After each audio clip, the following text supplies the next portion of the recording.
ಇನ್ನು ಕಲಬುರಗಿಯಲ್ಲಿ ಸಚಿವ ಶರಣಪ್ರಕಾಶ್ ಪಾಟೀಲ್ ಅವರು ಈ ಮೂಡಾ ಕೇಸ್ ವಿಚಾರಕ್ಕೆ ಸಂಬಂಧಪಟ್ಟಂತೆ ಮಾತನಾಡಿದ್ದಾರೆ. ಅವರು ಕೂಡ ಅದೇ ಪುನರುಚ್ಚರಿಸಿದ್ದಾರೆ. ಗವರ್ನರ್ ಕೊಟ್ಟ ಪರ್ಮಿಷನ್ನೇ ಸರಿ ಇಲ್ಲ. ತೀರ್ಪಿನ ಬಳಿಕ ಸಿಎಂ ಏನು ಮಾಡಬೇಕು ಅಂತ ನಿರ್ಧಾರ ಮಾಡ್ತಾರೆ. ಮೂಡಾ ಕೇಸ್ನಲ್ಲಿ ಮುಖ್ಯಮಂತ್ರಿಗಳ ಪಾತ್ರ ಏನೂ ಇಲ್ಲ. ಎಲ್ಲರೂ ಇದನ್ನೇ ಹೇಳ್ತಾ ಇರೋದು. ಕಾಂಗ್ರೆಸ್ನ ಸಚಿವರಾದಿಯಾಗಿ ಶಾಸಕರಾದಿಯಾಗಿ ಎಲ್ಲರೂ ಮಾತನಾಡ್ತಿರೋದು ಮೂಡಾ ಕೇಸ್ಗೂ ಮುಖ್ಯಮಂತ್ರಿಗೂ ಏನೂ ಸಂಬಂಧ ಇಲ್ಲ.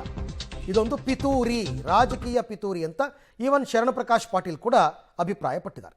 ಜಜ್ಮೆಂಟ್ ಇದೆ, ಯಾಕಂದರೆ ಗವರ್ನರ್ ಕೊಟ್ಟಿರ್ತಕ್ಕಂಥ ಏನು ಪರ್ಮಿಷನ್ ಇದೆ ಅದು ಸರಿಯಾದುದಲ್ಲ ಅಂತ ಹೇಳೇ ನಾವು ಕೋರ್ಟಿಗೆ ಪಿಟಿಷನ್ ಹೋಗಿರ್ತಕ್ಕಂಥದ್ದು ಮಾನ್ಯ ಮುಖ್ಯಮಂತ್ರಿಗಳು. ಹಾಗಾಗಿ ಇವತ್ತು ಜಜ್ಮೆಂಟ್ ಇದೆ, ಕಾದು ನೋಡೋಣ. ಯಾಕಂದರೆ 12 ಗಂಟೆಗೇನು ಇವತ್ತು ಪೋಸ್ಟ್ ಮಾಡಿದ್ದಾರೆ. ಬಂದ ಮೇಲೆ ಸರ್ಕಾರ ಏನು ಮಾಡಬೇಕು ಅಂತಕ್ಕಂಥದ್ದನ್ನು ಮಾನ್ಯ ಮುಖ್ಯಮಂತ್ರಿಗಳು ಮತ್ತು ಪಕ್ಷ ವಿಚಾರ ಮಾಡ್ತಿದ್ದಾರೆ. ಆಫ್ಟರ್ ಜಜ್ಮೆಂಟ್ ಏನಾದರೂ ಸಭೆ ಏನಾದರೂ ಕರೆದಿದ್ದಾರೆ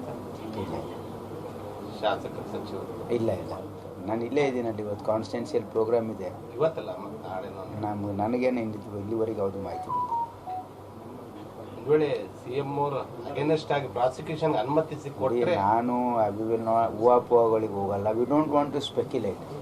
ಏನಾಗ್ತದೆ ಆದ್ಮೇಲೆ ನೋಡಿ ಮಾಡೋಣ, ವಿಚಾರ ಮಾಡ್ತೀವಿ.